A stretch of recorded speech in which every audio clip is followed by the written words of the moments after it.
여러분들 평안하셨습니까? 네, 오늘 특별한 처음이 또 감사하고요. 오늘은 계시록 또 1장의 17절로부터 있는 말씀을 좀 참고해 보도록 하겠습니다. 계시록 1장 17절로부터 있는 말씀입니다.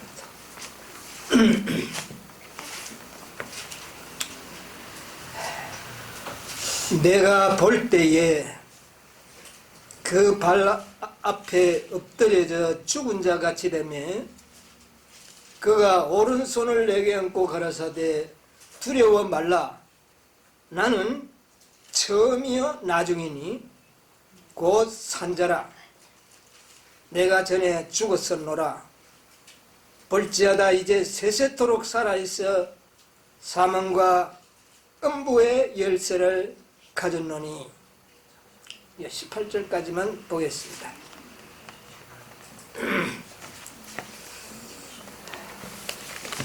이제 우리가 요한계시록을 1장을 지금 이제 거의 마쳐가는데 중요한 대목들을 현대 진리에 입각한 진리들을 좀 이렇게 제가 말씀을 드리고 있습니다. 여기 17절에 보니까 모든 그 예수님의 모습을 계시 가운데 보았죠. 모습을 보고 난 다음에 내가 볼 때에 그 발 앞에 엎드려서 어떤 자가 되었다고요? 죽은 자 같이 되매. 여러분 이런 경험이 좀 있습니까? 지금 이 요한은 예수님이 어디에 계시는 모습을 보았습니까? 네, 성소죠. 지성소가 아니고 성소에서 봉사하시는 모습. 네. 촛대 사이에 거리니까 촛대는 첫째 가리는 그렇죠. 그 모습을 보고 눈이 불꽃 같고 막 발이 아주 연단받은 주석과 같고 아주 정말 상상을 초월하는 그리스도의 모습을 보고 내가 볼 때 봄에 뭐라고요? 볼 때 그 발 앞에 엎드려져 가지고 뭐같이 되어버렸다? 죽은 자같이 되매. 죽은 자같이 되매. 죽은 것 같이 되었다가 아니고 되매. 그러니까 뒤에 뭐가 좀 붙어 있는 것 같죠? 되었으네 그 말입니다. 뭐가 나오는데 자 우리가 어떨까요? 우리가 예수님의 모습을 보고 이 요한은 죽은 자 같이 되었는데 우리는요? 우리 산자 같이 되었다. 예, 우리는 지금 어디에 계시는 예수님을 볼 수 있습니까? 지성소에. 그러면 우리의 경험은 죽어야 되는 더 심각한 경험이 필요하지 않겠습니까? 우리가 그런 사람이 되기를 간절히 바랍니다. 우리도 요한과 같이 그 앞에 엎드려져서 죽은 자 같이 되는 경험을 하게 된다면 그 사람은 아마 자아가 살아있지 않을 겁니다. 죽은 자는 자아가 존재하지 않겠죠? 죽은 자 같이 돼. 정말 사도 바울은 나는 매일 뭐하노라? 죽노라. 사도 바울은 누구를 보았습니까? 예수님을 보았지 않았습니까? 보고는 죽었어요. 우리도 예수님을 보면 어떤 자가 될 수 있나요? 죽은 자가 될 수 있다는 거.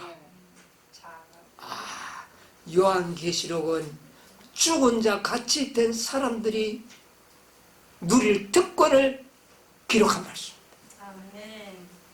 우리가 죽지 않는다면 아마 이런 특권 누리기는 좀 어렵지 않게 할까 생각이 듭니다. 성경에 많은 믿음의 선구자들이 보면 계시 가운데나 특별한 경우에 그리스도를 하나님을 배운 적이 있었지요. 기도원도 어떻게 했습니까? 누구를 만났죠? 예수님을 만났습니다. 예수님을 만나고 난 다음에 그가 고백을 했어요. 뭐라 그랬는지 아세요? 사사기 6장에 보면 슬프다 슬프도소이다. 내가 주 여호와를 대면하여 보았나이다. 대면하면 본 것이 자기는 뭐하다고요? 슬프도소이다. 왜 슬플까요? 죽으니까. 여호와를 보면 죽는 줄을 알고 있었잖아요. 예. 예. 자, 우리 삼손의 부모도 그랬습니다. 그렇죠? 예, 삼손의 부모도 보니까 그가 여호와의 사자인 줄 알고 우리가 반드시 죽으리라. 그렇게 이야기를 했어요. 예. 우리가 하나님을 뵙게 되면 죽습니다. 육체의 생명도 죽을 수 있는데 진짜 거듭난 자들은 육체는 안 죽고 마치 뭐 같은 자가 됩니까? 죽은 자 같이 되매. 죽은 자 같이 돼. 이사야도 이사야 6장에 보면 뭐라고 이야기를 했습니까? 화로 dan하여 뭐하게 되었도다? 망하게 되었도다. 나는 입술이 부정한 중에 있는 백성이면서 누구를 배웠습니다? 여호와를 배웠습니다. 하나님께서 자비를 베푸셔서 그 입이 부정하지만 죽지 않도록 허락하셨습니다. 그 대신 그 경험을 한 기드온이나 또 삼손의 어머니 아버지 마노아나 또 이사야는 죽은 자 같은 사람의 생애를 살았습니다. 누구를 봤기 때문에? 그리스도 여호와를 봤기 때문에. 여러분, 요한계시록은 우리가 예수 그리스도를 볼 수 있는 계시의 말씀입니다. 이 요한계시록을 통하여 우리는 예수 그리스도를 보아야 합니다. 보게 되면 하나님이 우리에게 자비를 베푸셔서 우리를 죽지 않게 하시고, 그러나 죽지 않게 하셨지만 우리로 하여금 어떤 사람이 되도록요? 죽은 자 같이 살아가는 사람이 되도록 하신다. 놀라운 축복 아니겠습니까? 이 계시록과 짝을 이루는 다니엘서도 보면 다니엘의 경험이 나옵니다. 자, 우리 이건 한번 읽어볼까요? 다니엘 10장 7절 8절을 한번 읽어보겠습니다. 이 이상은 나 다니엘이 홀로 보았고 나와 함께한 사람들은 이 이상은 보지 못하였어도 그들이 크게 떨며 도망하여 숨었었느니라. 그러므로 나만 홀로 있어서 이 큰 이상을 볼 때에 내 몸에 힘이 빠졌고 나의 아름다운 빛이 변하여 썩은 듯 하였고 나의 힘이 다 없어졌으나. 예, 다니엘이 저 계시를 볼 때에 그 분위기가 이미 달라졌습니다. 그러니까 함께 있던 자들은 다 어떻게 했다고요? 하나님 여호와의 모습을 보기도 전에 그 분위기가 심상치 않으니까 두려워서 여기 보니까 크게 떨며 도망하여 다 숨어버리고, 다니엘 홀로 남았는데 몸에 어떻게 됐다고요? 힘이 쫙 빠지고. 다니엘은 바벨론의 국무총리입니다. 통치가 어떨까요? 건사하지 않겠습니까? 아마 일반 사람들은 다니엘의 풍채만 봐도 압도당했을 거예요. 그런 아름다운 빛이 변해서 뭐가 같이 됐다? 썩은 듯이 하였고 나의 힘은 다 없어졌으나. 여러분, 다니엘은 계시 중에 본 그리스도의 모습을 보고 이런 경험을 하게 됐습니다. 자기의 몸이 썩은 듯 했다. 여러분, 몸이 썩으면 어떻게 됩니까? 죽은 지 오래됐으니까 썩겠죠. 썩으면 냄새가 납니까 안 납니까? 냄새나는 시체와 같은 자신의 모습, 이것은 자신이 엄청나게 누추하고 제약이 아주 충만한 그런 존재로 발견하게 됩니다. 여러분, 이런 존재로 발견하게 되는 것은 매우 놀라운 축복이에요. 그런데 오늘날 사람들은 왜 그렇게 다 의로운지, 잘못은 다 누구에게 있고 다른 사람에게 있고, 나는 의로운 이런 사람으로 사람들이 살아가고 있어요. 그런데 앞으로 우리는 그리스도를 본 사람들은 다른 사람 볼 것 없이 내 자신이 너무 더럽고 누추하여 썩은 시체와 같이 내 몸에서 냄새가 나고 있다는 사실을 인정해야 됩니다. 우리 모두가 그렇게 깨닫게 되시기를 바랍니다.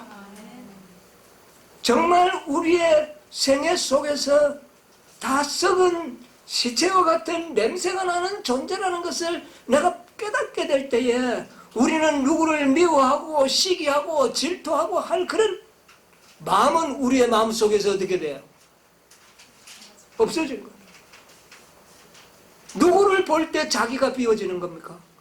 다른 사람이 그리스도가 하늘 성소에서 나를 위하여 어떤 모습으로 나를 위하여 중보하고 계시는지를 보게 되는 사람은 요한처럼 썩은 자같이 됩니다.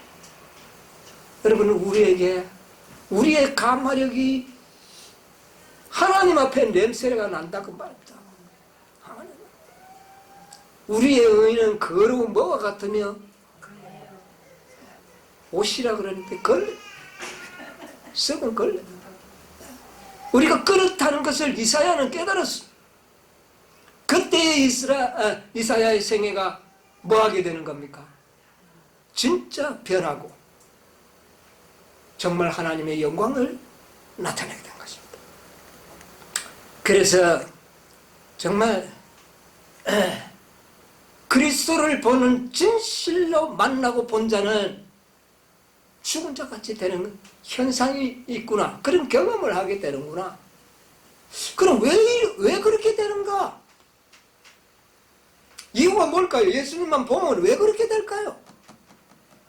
예수님 보면 예수님이 그렇게 되는데. 그런 생애를 살으셨는데 자, 우리 한 가지 우리 신약 성경에서 베드로의 경험에서 하면 왜 그렇게 됐는지를 한번 찾아보겠습니다. 누가복음 5장 7절로 8절 한번 읽어보겠습니다. 이에 다른 배에 있는 동물을 손짓하여 와서 도와달라니 저희가 와서 두 배의 채움에 잠기게 되었더라. 시몬 베드로가 이를 보고 예수의 무릎 아래 엎드려 가로되 주여 나를 떠나소서 나는 죄인이로소이다. 예수님한테 잠시 실망을 느낀 나머지 또래 제자들과 함께 고기 잡으러 갔다가 밤새도록 한 마리도 잡지 못했어요. 예수님이 와서 저 깊은 데 가서 던지라 그러니까 고기를 어떻게 했습니까? 많이 그물이 찢어지고 배가 침몰될 것처럼 많이 잡았어요.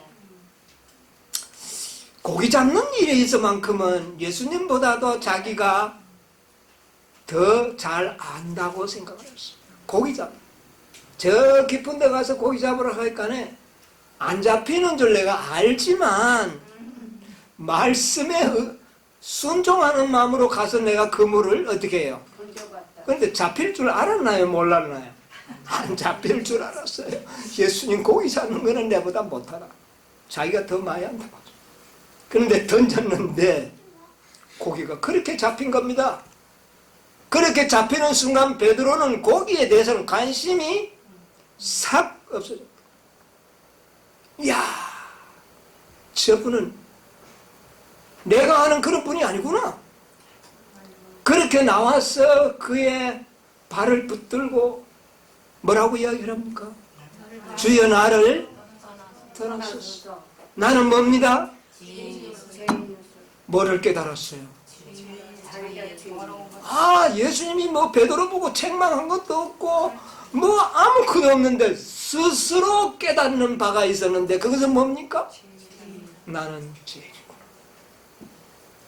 여러분, 예수님을 만날 때요 우리는 자신이 뭐임을 깨달을까요? 죄인이 내가 죄인 중에 개수임을 깨닫게 될 때에 품성은 변화됩니다. 무슨 말인지 이해하십니까? 이것이 예수님을 만날 때 이르러오는 변화인 겁니다. 시들소망 246쪽에 보면 이 역사를 이렇게 기록을 했습니다. 246쪽에 보면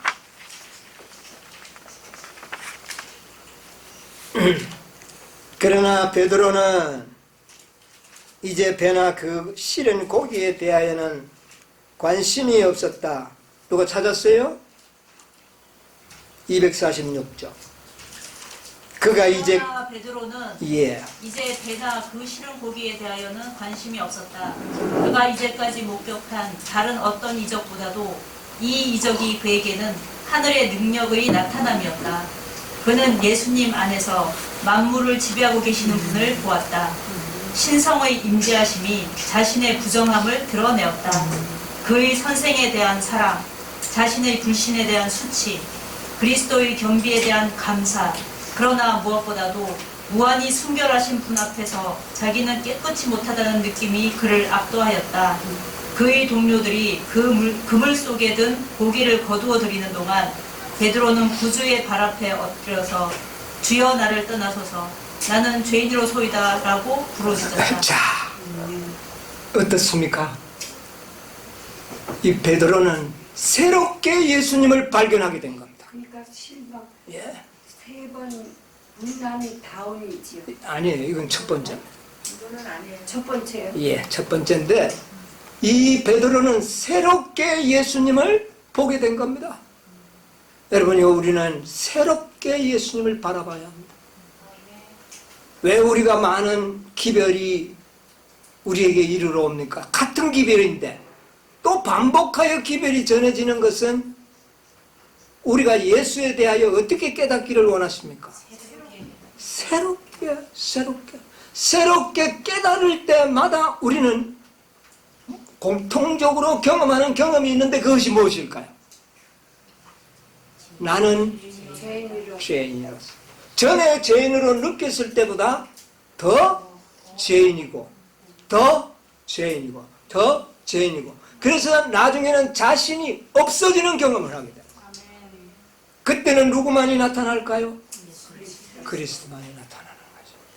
이것이 하나님의 우리를 변화시키는 하나님의 방법입니다. 요한계시록은 바로 그 일을 하기 위하여 하늘의 천사들이 기별을 가지고 이 땅에 날아오는 겁니다. 그 다음에 그 밑에 선지자 다니엘이 보세요.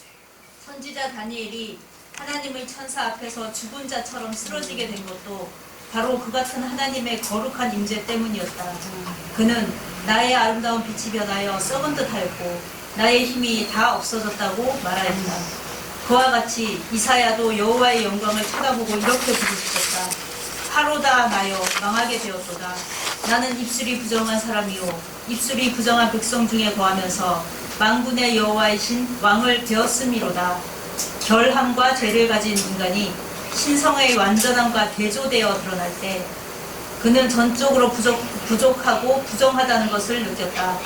하나님의 위대하심과 어미하심을 목도하도록 허용받았던 모든 사람들의 경우가 그러하였다. 됐습니다. 하나님의 위대하심과 어미하심을 목도한 모든 사람들은 이런 경험을 어떻게 해요? 하게 될 것이다. 우리 자주 읽는 말씀이지만 사도행전 561쪽에 사도들과 선지자들 중 어느 누구도 죄가 없다고 어떻게 해요? 주장한 적이 없다. 하나님과 가장 가까이 생애한 사람들, 고의로 악행을 하기보다는 차라리 생명 그 자체를 희생하고자 한 사람들, 하나님께서 거룩한 빛과 능력으로 영화롭게 한 사람들도 그들의 본성의 죄악이 충만함을 고백하여 이런 경험이 필요한 거예요.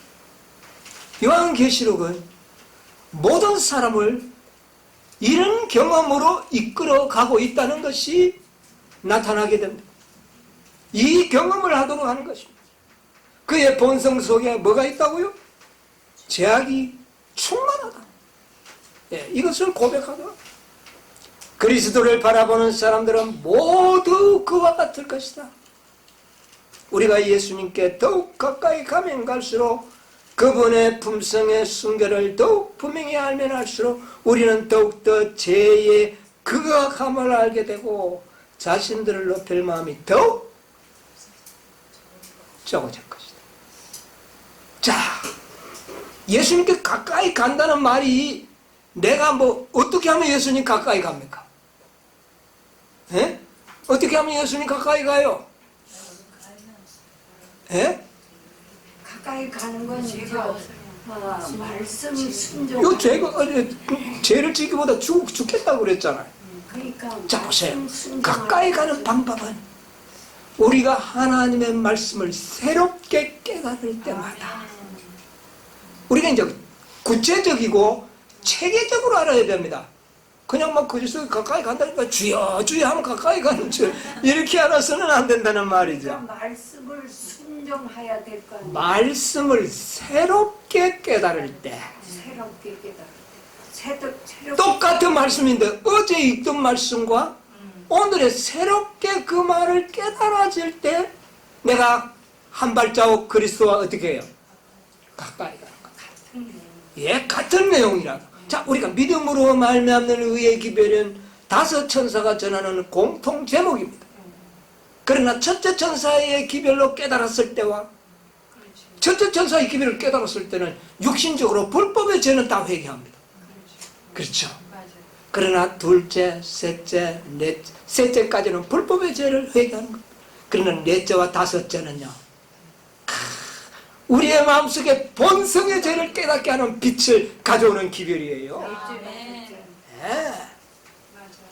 우리의 심령을 마음을 깊이 살펴서 이것은 그리스도를 재발견하는 겁니다. 이 베드로가 보세요. 재발견하고 난 다음에 이렇게 되는 겁니다. 자, 그래서 그리스도를 알므로 말미암아 우리는 죄를 깨닫는 경험이 더욱 깊어진다는 것이죠. 그래서 회개가 더욱 어떻게 된다? 깊어질 것이다. 대정초 471쪽에 보면 각시대 대정초 471쪽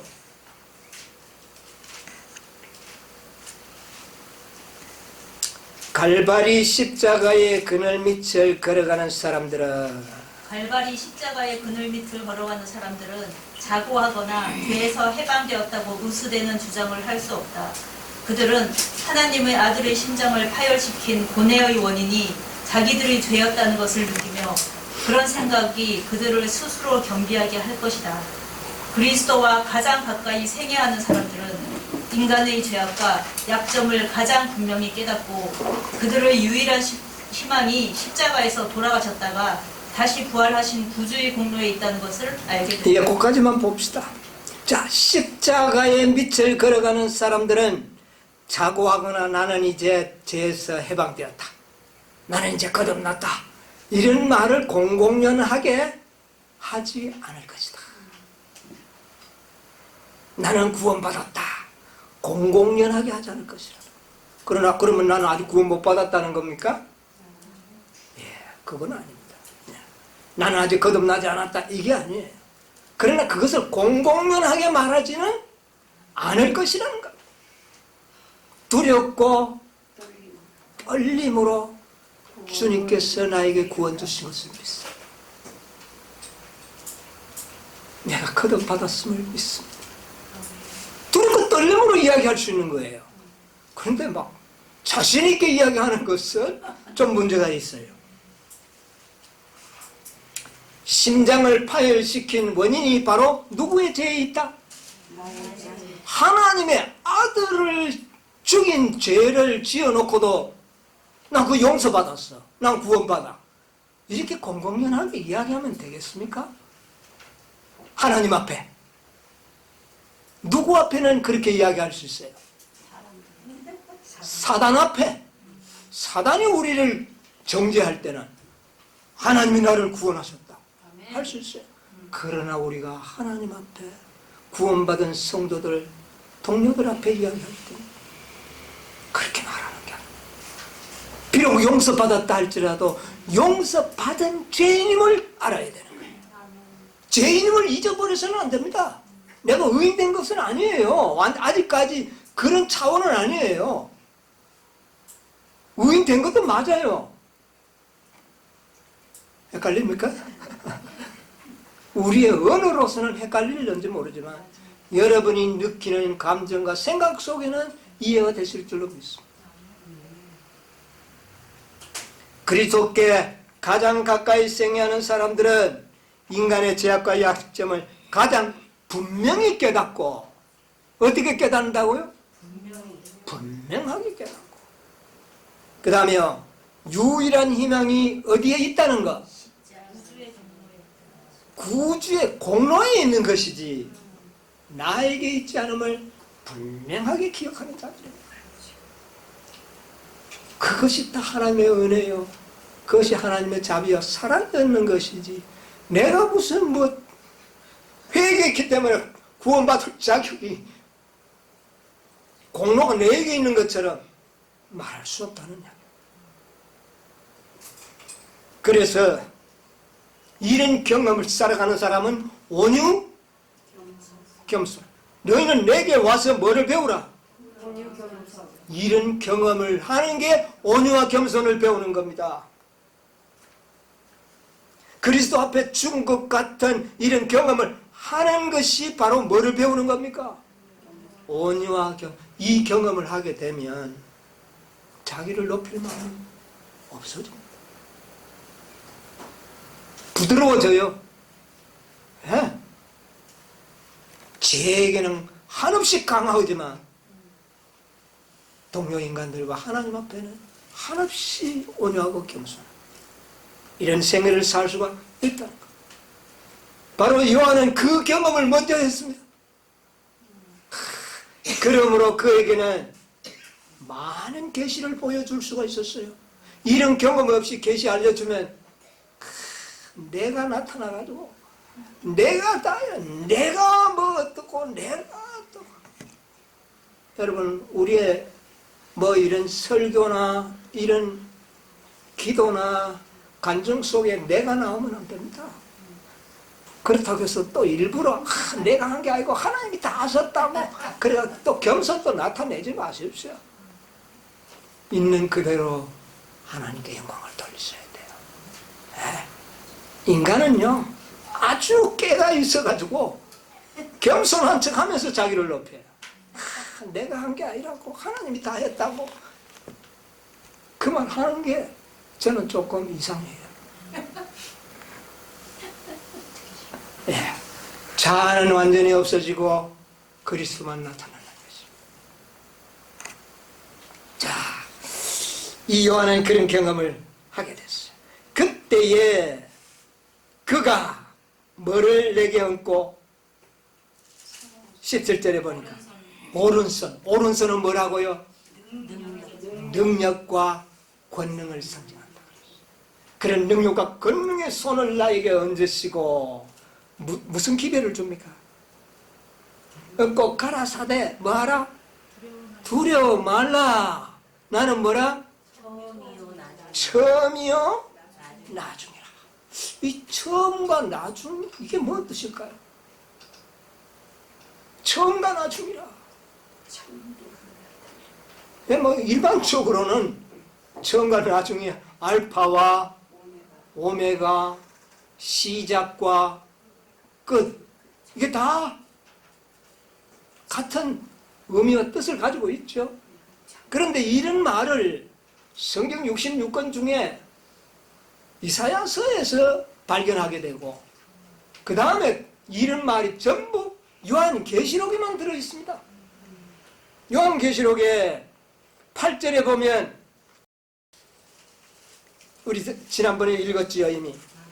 나는 뭐요? 알파와 오메가라. 이제도 있고 전에도 있고 장차 올 자라. 같은 말이죠. 그 다음에 지금 우리가 보고 있는 17절에 나는 또 뭐라? 처음이요 나중이라. 또 그 다음에 21장 6절에도 한번 보세요. 내게 말씀해 하시되 이루었도다. 나는 처음과 나중에 알파와 오메가요. 또 처음과 나중에 여기는 중복해서 사용을 합니다. 알파와 오메가를 중복해서 사용을 했어요. 그 다음에 계시록 22장 13절에 보면 나는 알파와 오메가요. 또 처음과 나중이요. 그 다음에요. 시작과 끝이요. 세 번이나 연거푸 이야기. 이게 메시지가 있지 않겠어요? 우리가 통상적으로 알기로는 알파와 오메가라는 말은 뭐 스스로 있는 분을 뭐 그렇게 지칭한다. 이렇게 여러 번 들어왔지 않습니까? 뭐 그 말도 틀리는 건 아니에요.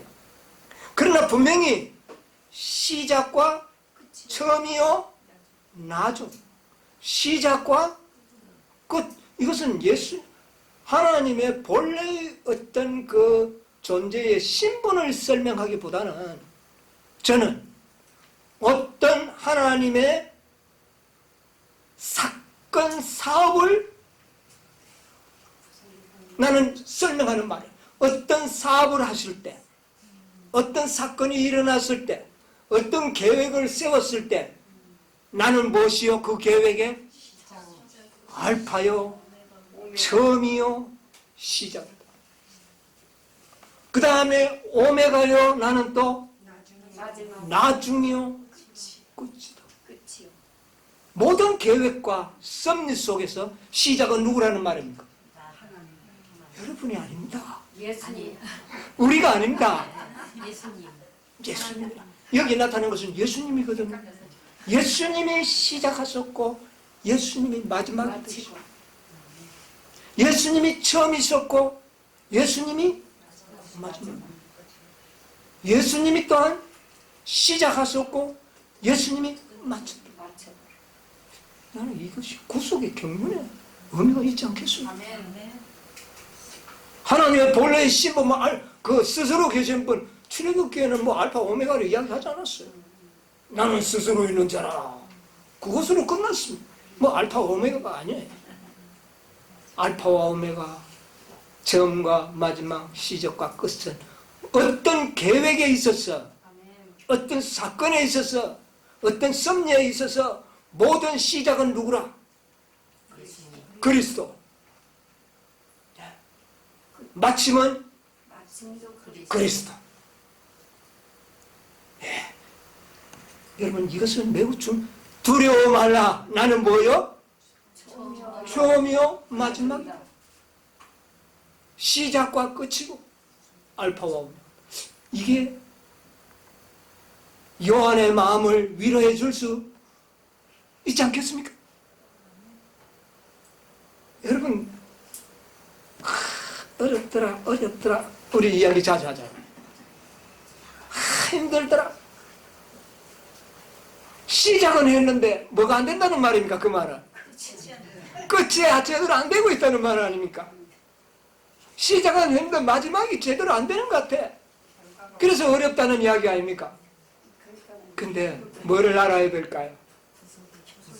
그분이 알파요 오메가고 그분이 처음이요 나중이고 그분이 시작이고 끝이다. 이게 위로받을 말씀이 아닙니까? 이걸 분명히 이해하시고 기억하시기 바랍니다. 그래서 요한계시록 마지막 장에 3번이나 같은 내용을 연거푸 이야기하잖아요. 나는 알파요 오메가라, 처음과 나중이라, 시작과 끝이라. 두려워하지 않게 되기를 바랍니다.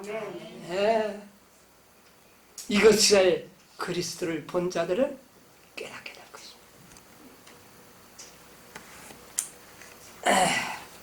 자, 우리가 특히 이 말씀은 창조주로서의 알파와 오메가, 그렇잖아요? 창조주로서 알파. 그 다음에 구속의 경륜의 이반자로서, 계획자로서 처음과 나중. 믿음으로 말미암는 의의 창시자로서 시작과 끝. 아멘. 호호호. 아우 끝낸다. 얼마나 아름다운 메시지입니까? 얼마나 아름다운 메시지입니까? 우리를 재창조하시겠다는 분명한 보증이 들어있고, 구속의 경륜은 분명히 그분에 의하여 맞춰질 것을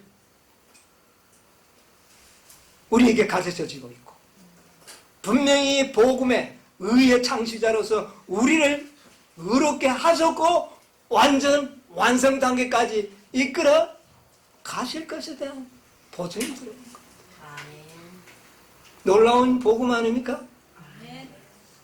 처음과 나중이라는 이 놀라운 말씀 속에 우리는 이런 진리들을 찾아볼 수가 있습니다.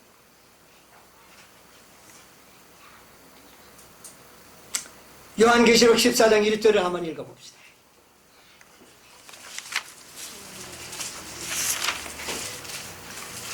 또 내가 보니 어린 양이 시온산에 섰고 그와 함께 14만 4천이 섰는데 그 이마에 어린 양의 이름과 그 아버지의 이름을 쓴 것이 있도다. 자, 여기 보니까 내가 보니 어린 양이 시온산에 섰고 그와 함께 누가 섰다고요?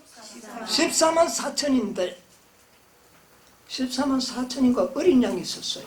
그들의 이마에는 어린 양의 이름과 14만 4천인들의 이마에는 어린 양의 이름과 아버지의 이름이 있다. 이것은 어린 양의 품성과 아버지 그것은 곧 누구의 품성?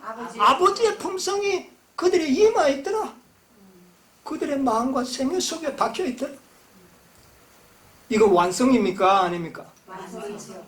완성 작품을 여기 보여주는 거예요. 재창조의 완성. 14만 4천이는 재창조의 완성 작품입니다. 구속의 경륜의 마지막이 누굽니까? 예수님. 시작은 예수님이 하셨고 마지막은 누구를 통해서 나타냅니까? 14만 4천. 14만 4천의 수요가 채니까 되었다. 창조사 마쳤다. 구속의 경륜이잖아. 자, 그 다음에 시작과 끝이라. 의의 완성자들 끝이에요. 이 모습을 우리가 보게 되는데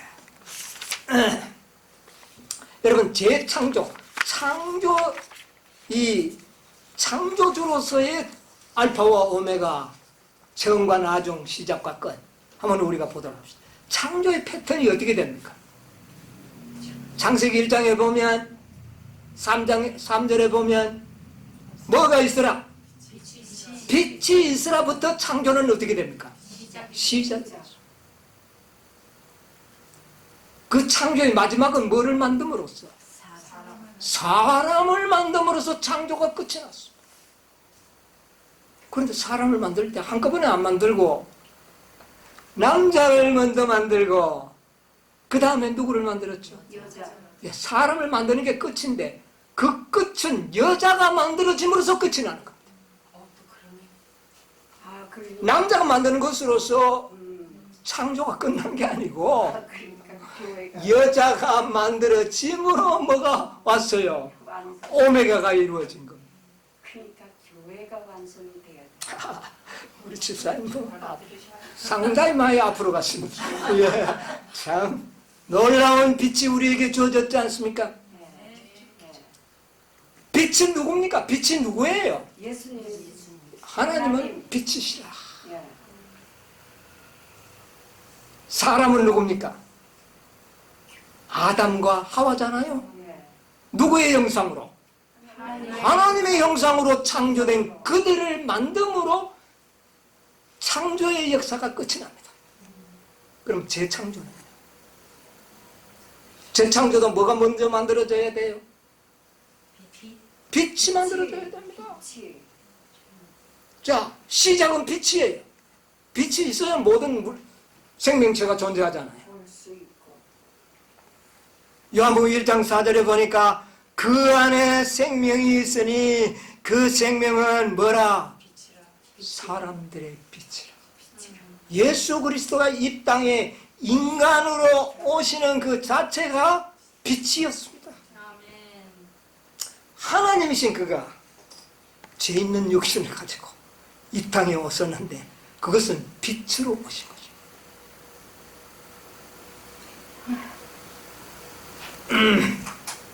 자, 예수님을 마지막으로는 이제 뭘 만들어야 돼요? 빛으로 시작이 됐으면 마지막 뭐를 만들어야 되죠? 사람을 만들어야 됩니다. 재창조도 마지막 사업이 사람 만드는 것이거든요. 어떤 사람을 만들었습니까? 예수님과 똑같은 하나님과 을 닮은 사람. 예수님 자신이 사람이 되신 거예요. 아, 예수님 자신이 사람이에요. 그래서 나는 알파요, 처음이요, 시작. 예수님 자신 인자잖아요. 인자. 죄 있는 육신으로 왔잖아요. 그래서 그는 마지막 아담, 둘째 아담으로 오신 겁니다. 사람, 예수님 자신이 사람으로 오신 거예요. 여러분 고린도전서 15장 45절을 보면 첫사람 아담은 산영이 되었지만 마지막 아담은 어떤 영이? 살려주는 영. 그러니까 예수님은 어떤 신분으로 오셨나요? 살려주는 신분인데 마지막 아담으로 사람이 됐다. 아담의 뜻이 뭡니까? 사람. 아담이란 뜻이 사람이에요. 맨 사람입니다. 예수님이 사람이에요. 이제 남자는 됐어요. 남자가 있잖아요. 아담은 오실 자의 뭐라? 표상이라. 로마서 5장 14절. 그리고 예수님은 오실 때 자기 아들을 어떤 모습으로 보냈다고요? 죄 있는 육신의 모양으로 보여. 육신의 죄를 정하사. 죄 있는 육신으로. 예. 자, 그래서 완전 인간으로 오셔가지고 히브리서에 보니까 그가 하나님의 아들이시라도 뭐를 받음으로? 순종으로 환난을 통하여 순종을 배워서 뭐가 됐다? 온전한 분이 되었다. 온전케 되었은 저 구원의 근원이 되었다. 예수님이 온전하게 됐었을 때에 완성된 사람. 십자가에서 완전한 사람이 됐어요. 사람이 된 겁니다. 이제 남자가 창조되었다는 말입니다. 그는 사람으로 오셔서 완전한 의를 뭐하고? 완전한 품성을 개발하셨고 완전한 품성을 그가 연단과 환난과 순종을 배워가지고 사람이 완전한 사람이 됐어요. 이제 아담이 만들었어요. 무슨 말인지 이해하십니까? 예. 화이트석에 보면 이런 말씀이 있습니다. 이거는 리버 앤드 헤라트 1874쪽에 74년 7월 28일자의 말씀인데 둘째 아담이신 그분은 인성을 취하시고 인류의 연약성과 태화된 모습을 그대로 지니고 오셨다. 죄를 알지도 못하신 그분께서 우리를 위하여 죄가 되셨다. 인간의 신분으로 오신 것이 사람의 신분으로 돼서 어린 아기로 태어나서 온전하게 어디가 돼야 돼요? 자라나신 겁니다. 자라날 때에 완성된 거예요. 사람이 완성된.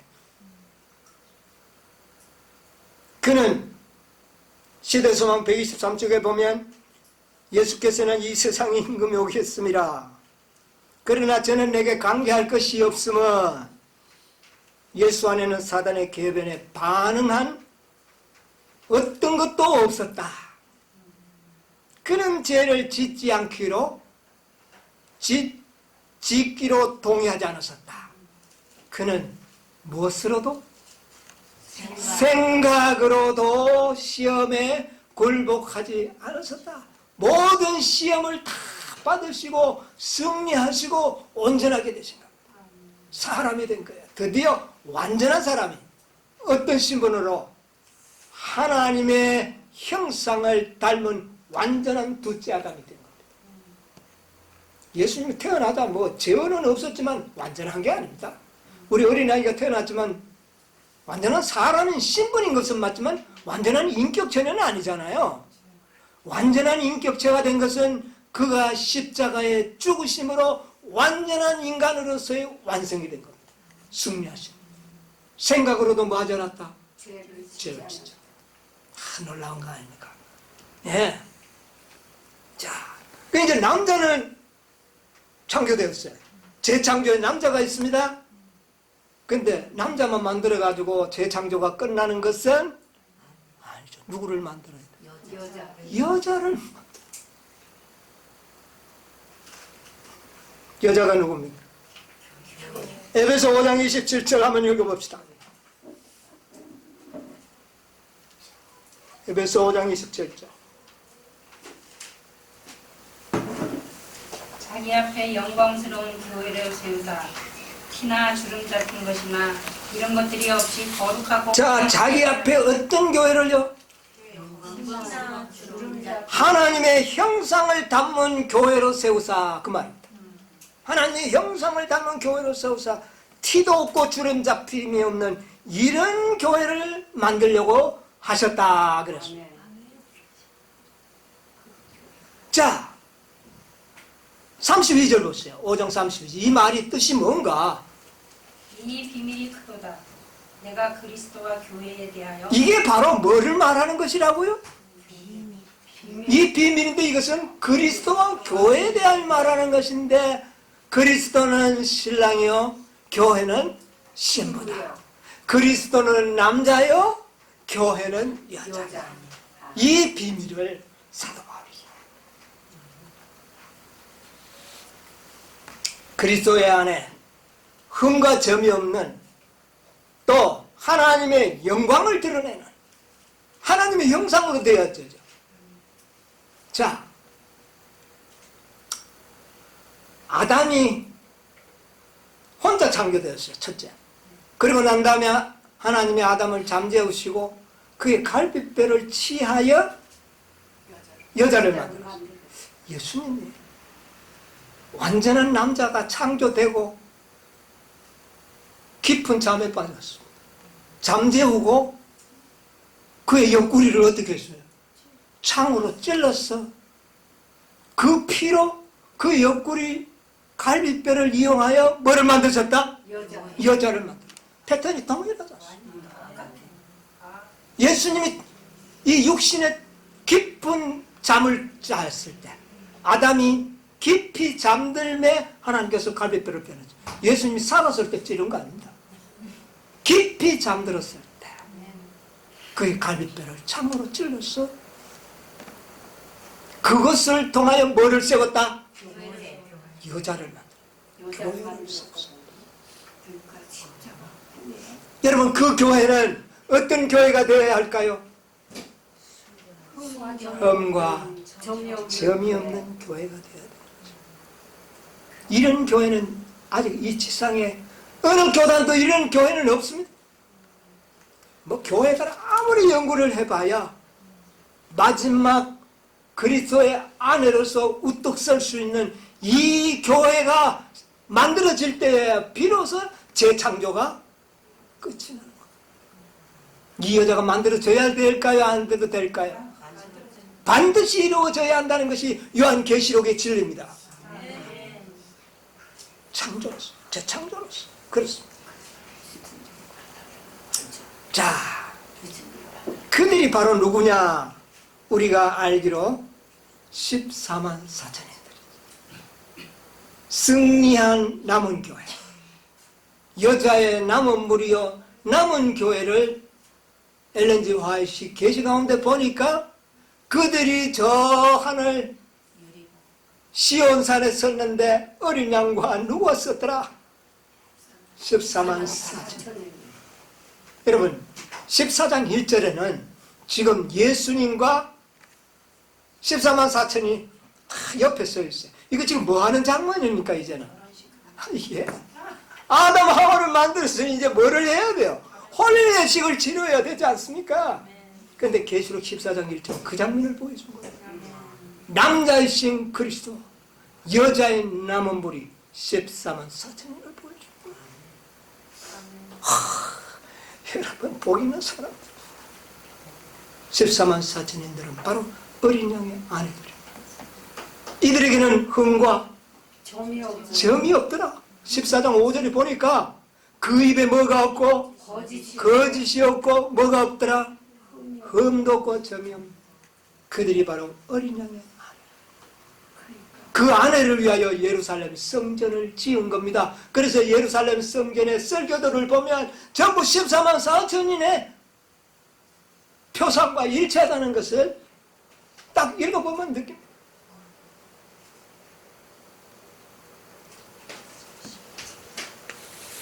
여러분 이제 우리는 무엇이 이루어져야 됩니까? 재창조 사업으로 여자가 만들어져요. 여자만 만들어지면, 근데 여자가 만들어지면 수요가 채워져야 돼.